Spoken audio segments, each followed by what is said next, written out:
We're recording our first video thing. Yay! Yeah, we're so freaking professional. I should do that, I guess. Yeah, as don't we look professional, everybody? These don't work.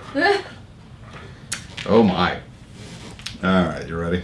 Yep. All right, there we go.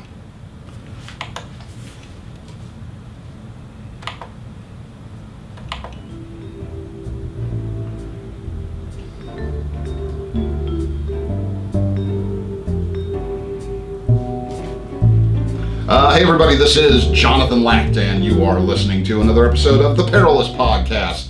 Joining me as always in the Bunker of Doom, it's the co-host, it's Angie Carrier. Hi. Hey, what's going on? And wave to the camera, Angie. Hi. Hello, Yob Top. We're sending out videos now. And also you can't hear the theme music, but you can go to our website and listen to it. But the people who are listening to this are listening to Lobby Time by Kevin MacLeod. Get all your royalty-free music at incompetech.com.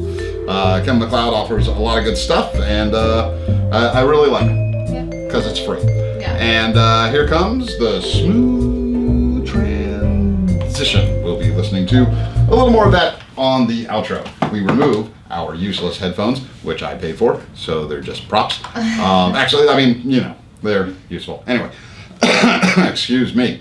So, we are diving into one of Angie's favorite things, and I will admit, I find it very fascinating, and you know, I'll be honest, I hadn't known that much about it. I think what I knew about it was from the Josh Hartnett movie, I was just gonna say. who's very underrated. And Josh, yeah. Yeah, nothing to do with nothing. If you want a good whodunit, Josh Hartnett in one of the best whodunits ever, called Lucky Number 11. Oh. Terrible title, amazing movie. Huh. If they had called it Slevin, I think it would have been a big hit. I really think the title held that back. It's Josh Hartnett, Bruce Willis, Morgan Freeman. It's really, really good. Anyway, but this week, we're not talking about Josh Hartnett. We are talking about the Black Dahlia Murder from 1947, which happened here in Los Angeles. Is probably, I would think, the most famous unsolved murder in the history of Los Angeles, if not California. Yeah. Right up there with Zodiac. I mean, of course, we've had lots of famous horrible things happen in Los Angeles. The LaBianca Tate murders. Crap. The Rodney King. Rodney King, yeah, but that was just a dude getting his ass beat. Yeah. But the O.J. Simpson, Richard Ramirez, the Night Stalker, Yeah. all well, he Saul. went everywhere. Yeah. He was the type of guy that likes to get. Anyway, so the Black Dahlia Murder, which you brought up, and I started doing research on it, is very, very interesting. Yeah. And you know, so Elizabeth Short, not to be confused with Elizabeth Smart, who also easy to say the wrong thing on that one. But Elizabeth Short was a young woman who came out to Los Angeles, I believe, from Boston. Boston, thank you, and wanted to be an actress. And like a lot of people in post-war, she came out here, stars in her eyes. She shared a tiny shithole apartment with 7 other wannabe actresses, had no money, and was found not only dead, but dismembered and disfigured in a field on near Franklin Avenue. Yeah. And her body was severed in half. The blood had been drained. Her face had been disfigured. She kind of looks like, you know, Heath Ledger's The Joker. Which the rumor has it that one of the things Heath Ledger sort of based his look on was the Black Dahlia. Yeah. Some people say that the Joker is based on the Joker's look entirely, and that's not true. And this led to a very corrupt police department at the time, investigating a lot of different people, and there were about 22 main suspects. And then all of a sudden the police sort of dropped the investigation, and so a lot of cover-up. The main suspect, if you are to believe a former LAPD detective named George Hodel, is that the person who killed Elizabeth Short was his father, George Hodel. Yeah. And that in itself, I find almost more interesting than the Black Dahlia. Well, that just came out like 4 years ago. A little longer than that. Yeah, because excuse me. Yeah, his father like sent a message by wire when he like found back when they first like kind of accused him. They asked him for comment, and he said, "Well, they'd never be able to find out, would they?" Well, no. What that was okay. So back in the day, the LAPD could get away with a lot of stuff you can't get away with now. Well, but there has been a lot of reform, you know. But back in the 40s, what really happened was what you're talking about. Those are the transcripts from the LAPD bugging his house. Yeah. Now they don't have the tapes, but they have the transcripts. Yeah. And the basic thing was he just sort of brings up the Black Dahlia murder out of nowhere and is like, well, if they wanted to, maybe, what if I did kill her? They can't prove it. My secretary's dead. My secretary's dead, who died of a drug overdose. Yeah. Taking a sip. So why don't you talk about what you think? Yeah. And then I will talk about what I think. Yeah. And I'll probably, interrupt you as always. Right. Well, I mean, let's talk Betty, as she was known to her friends. No, she was an interesting person. I don't think I realized it. I knew the story for a while, but there was a Hollywood in Crime is this really good podcast actually that they did, like they acted out for over like 12 episodes this year they did it. So it's kind of fresh in my memory, but they don't really talk about her as much as that how many other murders like hers were happening in LA at the time. Mm-hmm. But she as a person was just constantly trying to kind of swindle people for money and swindle people for apartments. This doesn't mean this is not why she deserved to die or anything. No, of course. She was definitely not. They kind of made her out to the yellow journalism at the time, made her out to be this starlet and all this stuff. She never got shit. Like they can't even find her. They think maybe she was an extra in something. Well, there's a lot of rumors on how even the name the Black Dahlia came to be. Yeah. The main one is that there was a movie out called The Blue Dahlia, and then newspaper coined that. A newspaper, because originally they were calling it the Werewolf Murder. Yeah. And then because this movie, The Blue Dahlia, came out, and it was a noir sort of thriller, they called it the Black Dahlia. But other rumors, and the one I actually find probably more interesting and probably more realistic, is there was a pharmacy she used to go to a lot, and pharmacies back then, there were pharmacies and soda fountains and and she would always wear black, and people would call her the Black Dahlia because of the film The Blue Dahlia, so they called her the Black Dahlia. But in the end, that still doesn't make sense because the Blue Dahlia was the name of a club, not a person. So I don't know, but people are. I really think it's just the newspaper was trying to say something. No, I don't agree. I don't disagree. But where did they get the idea? Yeah. Because originally they were calling it the Werewolf Murder. I think because they were interviewing a lot of people, and somebody said, "Oh yeah, we used to call it the Black Dahlia," and then that caught on. Yeah. I think so. They're like her whereabouts at the end when she, again, her backstory, she was constantly, people kept kicking her out because she wasn't paying for rent. She would go out with men all the time trying to get dinner. She lied a lot about like being married to a soldier and being all this stuff. She's just kind of. Now, is this all true, or is this in you? Like, I know the dating for dinner thing, but that was. No, I'm sorry. Up until the 80s, that was a real thing. Oh yeah, for sure. And I'm sure a lot of women still do it. Well, no, you're dating Silent Colin. Yeah, well, even before that. Yeah, no, I know. But certain women. I don't let people buy me drinks. But no, it definitely, they have like a lot of her friends talk about like that she lived with and stuff, that she was lying to her mom about where her jobs were, what jobs she had. They can't find any record of her having all these, like, as a nurse and as like our nurse's aide and like all this stuff. Well, she applied for a job as a clerk at an army base.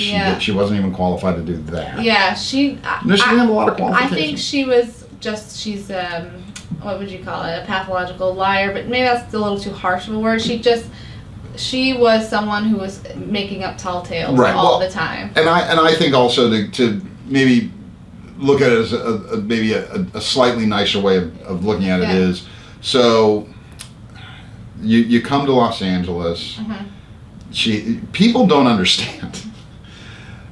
This is a tough town, and not only is it a tough town, it's a tough business.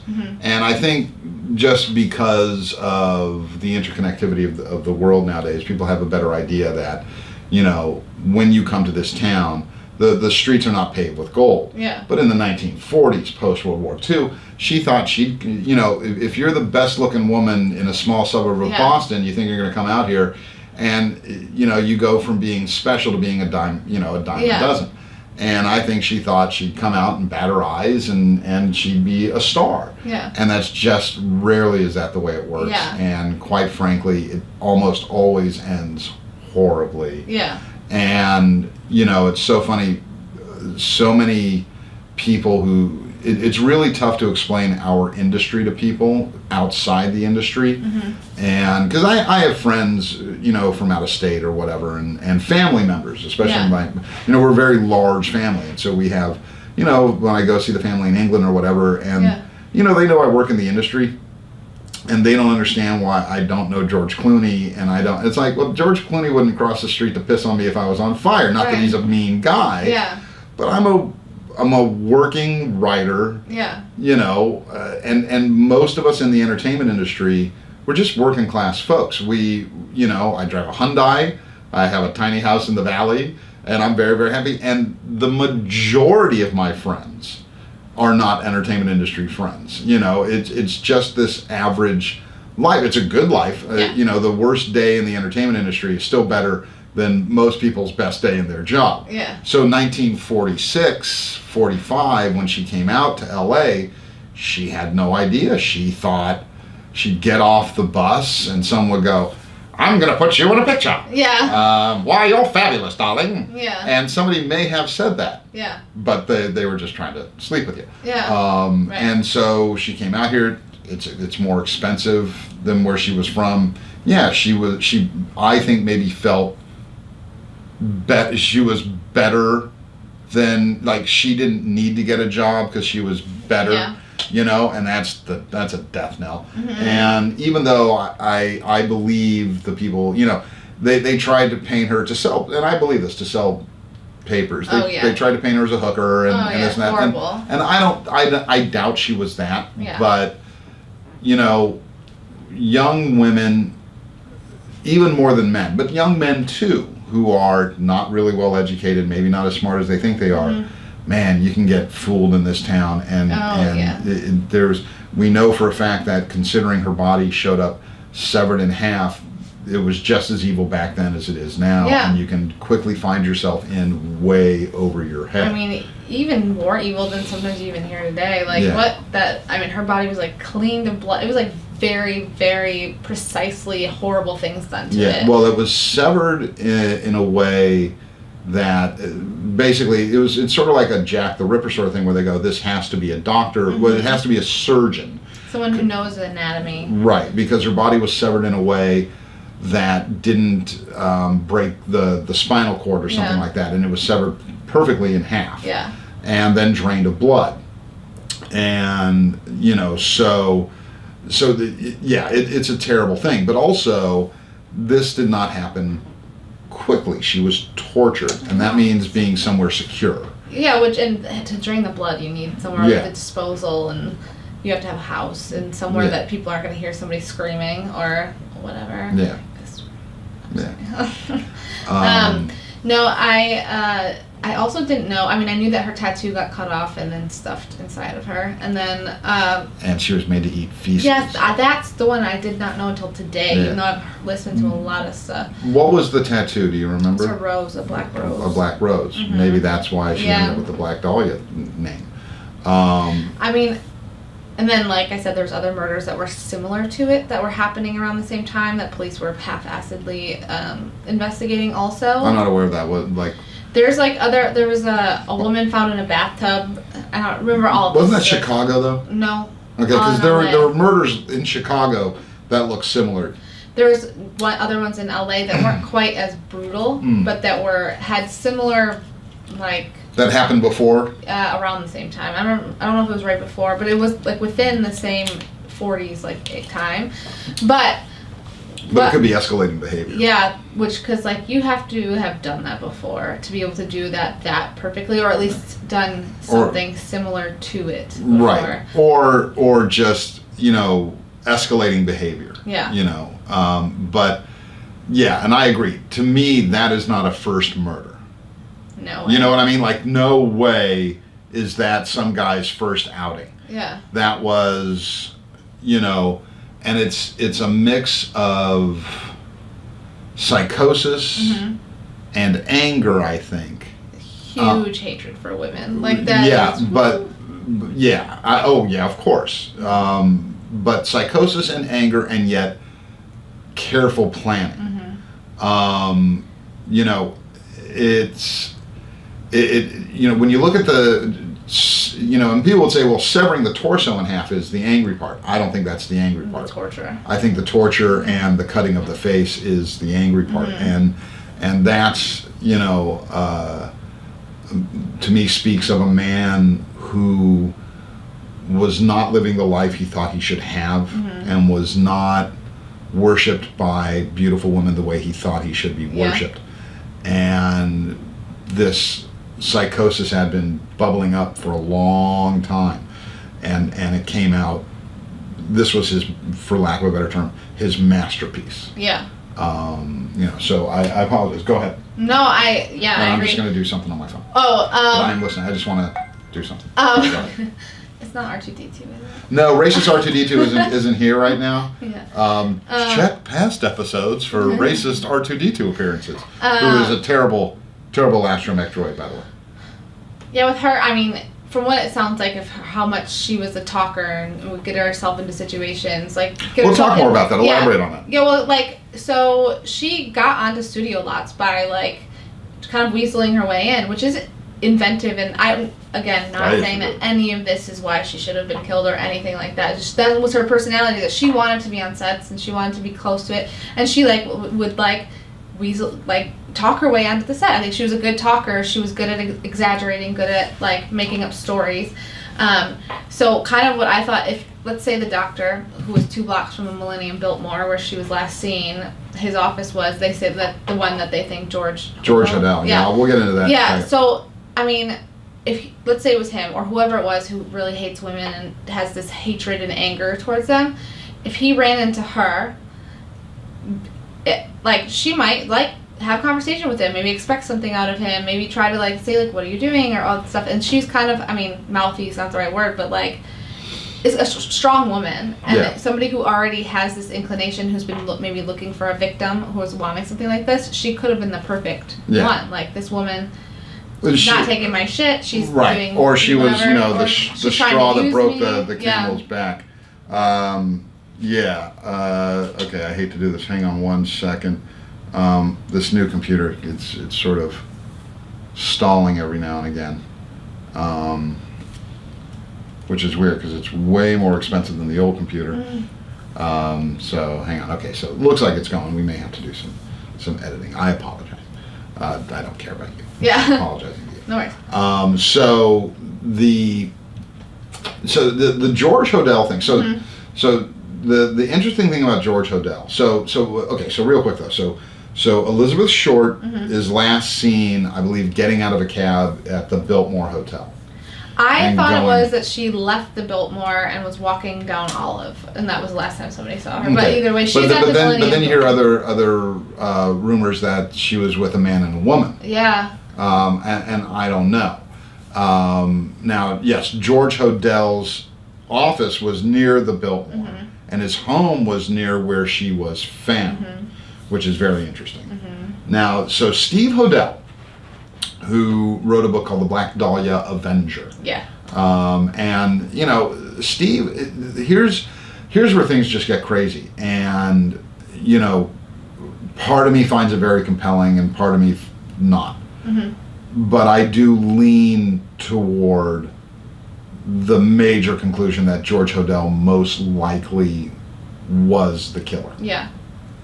And so Steve Hodel, you know, grew up in LA, becomes an LAPD detective, becomes a homicide detective. Yeah. Loved his father. Never thought anything ill of his father until his father passed away. And I think it was his father's maybe second or third wife who called Steve. And, you know, I read certain accounts where Steve found this book at the bottom of a box, but in an interview he says she gave it to him, so I think your father wanted to have this. And it's like photos and little notes and things like that. And in the back of this book are 2 photos of who he is convinced is Elizabeth Short. And I've looked at these photos, and I've looked at them side by side, and it's not. Yeah, that's what. Yeah. Yeah, they just don't. They just don't look like her. But Right. it sets him on this path to investigate. And as an LAPD detective, he would be very aware of the Black Dahlia. And as a homicide detective, even more. Right. And the homicide detectives, for the most part, are fucking pit bulls. You know, they get a scent of something. You know, they get a hold of it, they won't let go. So, long story, less long or as short as possible, is, you know, he became convinced that his father is the murderer. And, you know, he believes, although he says he's open to being wrong about the photos. So he is 100% convinced that the notes that were sent by his father. They look like his dad's handwriting. Yeah, but they don't. That's the problem. I mean, they kind of do, but kind of don't. Now, the only reason I am saying that I think it actually could be his father is, now, I like to think that I am not psychotic. Prove me wrong. Right. But my handwriting sometimes changes. Oh yeah. Mine is all Yeah, the time. and I'll go for weeks and it's the same sort of thing. And then one day I'll write it and go, who the fuck Right. wrote that? You know, and my letters will change or whatever. Yeah, same. The only thing I'm usually very consistent on is I always put a little line through my 7s. So, yeah. Because I think they're fancy. Yeah. And I put a line through my Z's. Yeah, same. Because I think they're fancy. Yeah. But other than that, like the angle and how I write, and especially when I'm writing like these letters that were sent to the police, when I'm writing in block letters, when I'm not writing cursive, my writing changes constantly. So they certainly could be George Hodel's writing. Yeah. But then, you know, a package was sent to the police that contained her stuff. And it was doused in gasoline, they say, to remove prints. And which is some foresight in 1947 when they didn't have any kind of. But that's a smart guy. Yeah. You know. Well, I mean, all of it. Yeah. Right. But I'm a very smart person. But the prints that were found weren't George Hodel's. Yeah. So I don't know. Now, it's possible he didn't act alone. Now, George Hodel was not a surgeon, but he did excel in surgery in medical school, or I assume he excelled in cadaver cutting in medical school. But out of the 22 suspects, 7 were doctors and surgeons. Yeah. However, George Hodel was an interesting guy. How much do you know about Hodel? I mean, not very much. Okay, so George Hodel was a child prodigy. He was a piano prodigy. Studied in France. He became a reporter at 16. He had supposedly an IQ of 186, which is more than Einstein, evidently. Right. So, you know, here you have a man who I believe wanted to be an artist. And for whatever reason went into medicine. Fine. When he was in LA, he ran the venereal disease department of a hospital or research. I apologize, I can't remember exactly what it was, but I know it was the venereal disease thing. So immediately he's in contact with sexually promiscuous people. And then we get into some rumor, some fact. Now the fact is he was wildly successful, very wealthy. He had 9 children from 5 different women. He lived in a home on Franklin Avenue that I believe still stands to this day. That is gorgeous. That was designed by Lloyd Wright, the son of Frank Lloyd Wright. Now, here's some conjecture, and where I have there's, you know, so Steve Hodel had a half-sister, an older half-sister named Tamar Hodel. And Tamar Hodel claims that her father sexually abused her as a child. Do you know about this part? Got that part. She was 14. Yeah. Well, and younger. I think it started when she was younger. Yeah, and then she she accused him. The police came to the door and said, "We're arresting you on the charge of incest." Yeah. She said in an interview that he started teaching her to have oral sex when she was like 10 or 11. And that he would have these Hollywood parties, and that other people, very famous people, would try and have sex with her, or that he passed her around. Now, part of me, I hate I hate doubting someone like that, but I've been in the conspiracy world so long where I'm just so used to these people that talk about being government sex slaves, and they were fucked by Barack Obama and Bill Clinton and Hillary Clinton and HR puffing stuff, and it just gets crazy. Yeah. However, there's a secret room in the house they lived in that the children were never allowed to go. And I saw this thing on Dateline, I was watching it earlier, an old Dateline, where they pop open the bookshelf, it's still there. And it's a secret room, and it's a thick wall. Yeah. So, if you needed a secure place to dismember a body and drain the blood, to drain in the middle of the floor. We didn't see the inside of the room. Yeah. But probably. Yeah. So if George Hodel was sick and was escalating, we know I believe he probably did sexually abuse his daughter. And probably, when you have 9 different children from 5 women, you like to stick your wick in a lot of stuff, and you're used to getting your way. Yeah. And he was known at the time for throwing these lavish parties filled with Hollywood notaries. Yeah. Big name people. And so Tamar Hodel, when she was in her early 20s, and now I can't remember her name. She was one of the singers in the Mamas and the Papas. Mackenzie Phillips? Yes. Well, that was Michelle Phillips. Michelle Phillips, yeah. So she becomes friends with Michelle Phillips in the late 50s, and tells her these stories. And then Michelle Phillips met her dad, and in an interview, Michelle Phillips says, "It was terrifying because I knew he knew that she had told me these things." Yeah. And so maybe Tamar Hodel fantasized, but Michelle Phillips has no reason to make up stuff. And personally, I think if she had any doubts, she wouldn't have done the interview. Yeah. But yeah, so Tamar ran away from home, went to the police, said my dad's sexually abusing me. They go to trial. The case, he ends up getting acquitted because he brought character witnesses out, the whole family. And again, it's 1947. The family, he's the breadwinner. Yeah. Now, so the case is acquitted. He's set free. And then very soon after that, about, I think it was 8 months after the case, is when they find the body. That's very interesting to me. Yeah. Because if I've been sexually abusing my daughter, and she goes to the cops, and I'm acquitted, and I know and it's known the police are watching him. Yeah. I can't take it out on my daughter. Yeah. So the rage is building. Yeah. Okay. And I think there was a lot of rage there because I think he didn't want to be a doctor.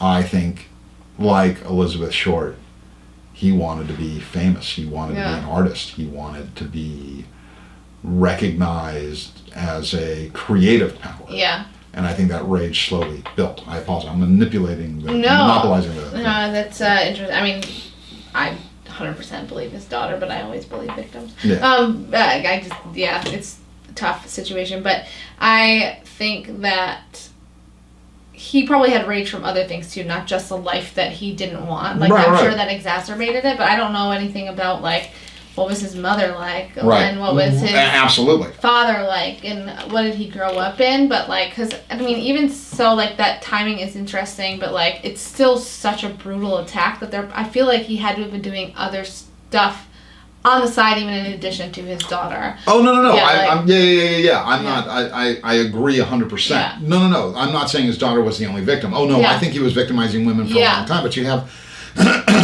But she was like the... But I think... in check a little bit, in a way. Well, or I think he was just so angry Yeah. at what had happened. Yeah. And started... And also... At this point, you know, this is a guy who's used to bedding young women, he's having affairs, and time is a cruel thing, and he's getting older, and maybe he's being rejected more than he liked, maybe he doesn't have the power he thought he had, and maybe, even though he was acquitted, it was a big case. Yeah. So now he's sort of not necessarily recognized as Dr. George Hodel, who throws these amazing parties, but possible daughter rapist George Hodel. Yeah. And maybe that makes women a little more gun shy, a little more nervous. And so that's frustrating.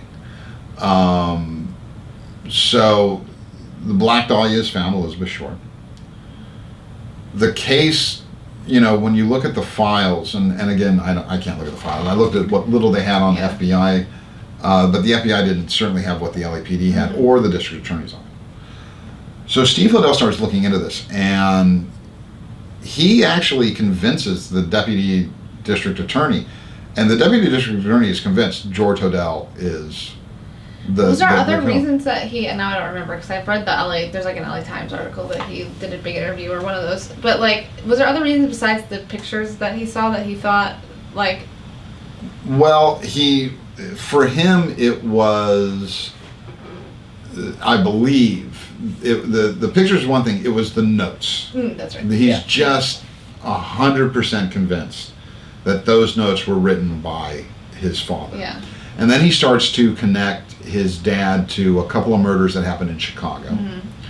One very similarly disfigured to the Black Dahlia. And then he... So then the one interesting thing is that, so there are these transcripts, they don't have the tapes, but there's the transcripts of the bugging of the house. And like you had mentioned, the father talking about Black Dahlia Murder. But then there's these references to basically bribing officials. Yeah. And then all of a sudden, out of the blue, the case is just dropped. And the LAPD dropped the case and swear that there was no evidence to convict George Hodel. And again, but this is 1949 at this point. You know, the LAPD back then was not what it is now. And look, you're going to find corruption anywhere. But the entire, the LAPD was filled with cronies and alcoholics and World War II vets and not that there's anything wrong with World War II vets, but these are people that stick together and you know, were, I'm sorry, easily bribed. Yeah. And George Hodel was, again, very, very successful. But for me, you know, there are things that Steve Hodel has done that make me very wary of his conclusion. And the main one being that, okay, you're trying to connect your dad to these murders in Chicago that happened before the Black Dahlia. Okay. But then nowadays he's convinced, I actually don't know if he's still alive, but he became convinced that not only did his dad kill Elizabeth Short, he was the Zodiac killer. I don't know, man. Yeah. I don't know. But here's what I find interesting. Like, literally a day or two after they drop the case, George Hodel picks up and moves to the fucking Philippines. That's weird. Yeah. Okay, and then maybe 6 months, maybe a year later, a Filipino girl is found dismembered almost exactly like the Black Dahlia near George Hodel's home. Yeah. On Zodiac Street. That's weird. That is really weird. That is very, very weird. So when we put it all together, my doubts are, My doubts are the same as my Jack the Ripper doubts, which is where everybody goes, it has to be a doctor. It really doesn't. No. It doesn't. It has to be someone that maybe went to medical school, or someone who worked around a surgeon, or even worked around read a bunch of books, or yeah, looked or was a butcher, worked on a farm, right? Something like that, so I don't necessarily believe that. Yeah. I really wish Steve Hodel, because okay, my dad killed Elizabeth Short, fine, but my dad killed Elizabeth Short, 30 other women, and was the Zodiac killer. Yeah. Maybe he presents evidence, but to me, that's a guy who's just gone down the rabbit hole too far. Yeah, when he wants to sell his book. He wants to sell his books, Yeah. but I think more sort of lost it. Yeah. And it happens. Yeah. It's unfortunate. The only other thing, I think, didn't I read that in Zodiac's letters, the surname was in there? Hodel was in one of them. That could be a total coincidence. Too, maybe. But again, when you look at George Hodel's notes, the letters sent to the LAPD and the Zodiac, it's all different. To me, it all looks different, Yeah. and it looks really different. But again, bringing up that point of my handwriting, your handwriting, people's or if handwriting, you're consciously trying to make it look different. or you're constantly trying to make it look I used different. to be able to mimic my mom's handwriting exactly. Yeah, really. So. I used to forge my mom's signature. Oh yeah, all the time. Yeah, but it was more tracing. You know, I wonder if students probably don't even do that anymore. What? Forging signatures. Because I wonder how much stuff in school is like, do you need, maybe it's still the same. I don't know. E-signature now. Yeah, I guess so. So anyway, so I on this one, I lean heavily towards George Hodel. It fits. Yeah. I wish, I'm really bummed out that it's probably never going to be solved. Yeah. It's too late now. Too much time has passed. 70 years? 60 years. Right. 1947, 2007. We're so good at math. We did this in another episode. I know. But anyway, so what do you think? Yeah, you I mean, think George Hodel? Yeah, so I think we that agree for once. fits. Well, yeah, but I also. That's great. Well, I also just, I don't know. What? I feel like somebody would have. I don't know. I feel like I don't even know how to articulate what I'm going to say. It's been a long day. But I felt like there would be more evidence left behind too, though, if it was him, unless he was really. Well, and also he was remember, really smart. But yeah, he was very smart. And also remember, the LAPD has admitted that most of the evidence has disappeared. That's fair. Right, and people go conspiracy. No. They're bad at record keeping. You know how many Bad at record cases keeping? See, have I don't been, think it's that at all. destroyed? Well, there's honestly a lot of police departments. They're just like they had their shit in a basement and got flooded, like Right. legitimately. No, Like, absolutely. yeah. But I don't think that's what it was. Yeah, I think No. George just paid him off. No. Mm. I think over the years, collectors, dude, can you sell me something from the Black Dahlia? Sure, buddy. I think they sold it off to private collectors. There are a lot of weird people out there that collect this stuff. That's not the weird part to me. Finding collect it, but it pisses me off that people don't have integrity. Like No, I understand that, police but I find it way more plausible Yeah. that every now and again, some guy on the LAPD, somebody would approach him and go, "I got a buyer for some Black Dahlia memorabilia. Gee, Paris," and go and lift a little something and sell it for a few grand or whatever. I agree. So anyway, so I believe George Hodel. You Yeah. believe George Hodel. I'm still open. Yeah, Again, I mean, I don't 100% believe it, but I think it's I'm pretty plausible. close. I'm Yeah. pretty close. And again, for me, it's just one of those sad sort of things where, and I've seen it. I've personally seen it so many times because I'm old. I remember when whiskey cost a nickel. But you get, especially women, I'm sorry, you get these women that come to LA and they're the hottest thing on two legs in Pim Cup, Florida, or whatever. You know what I mean?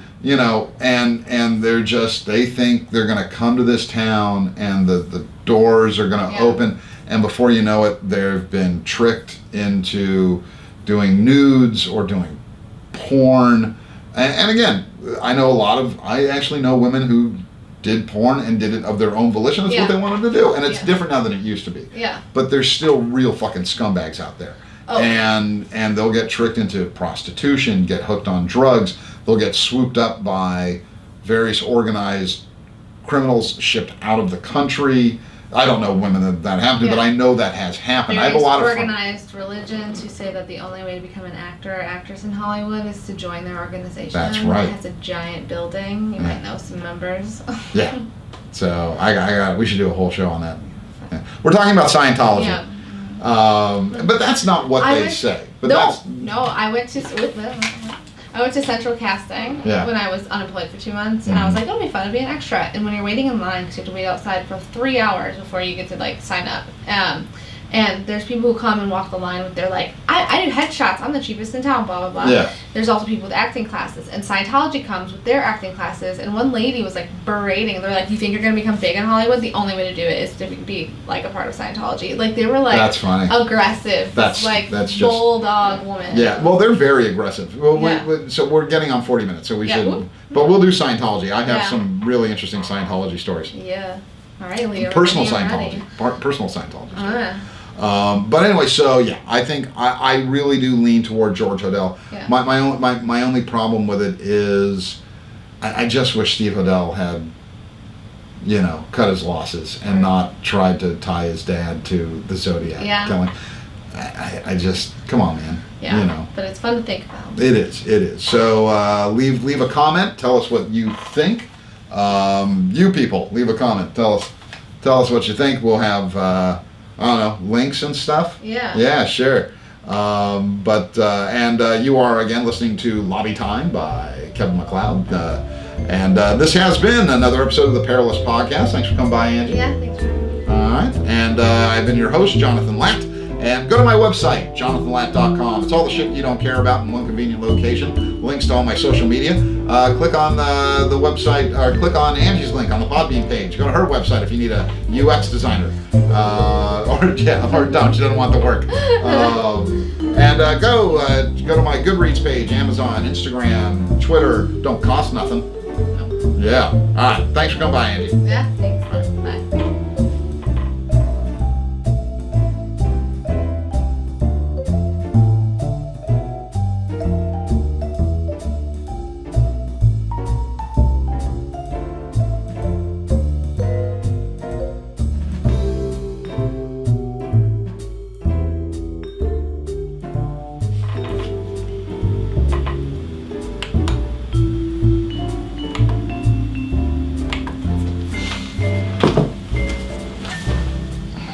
I got this picture from Colin along with my notes. Good job.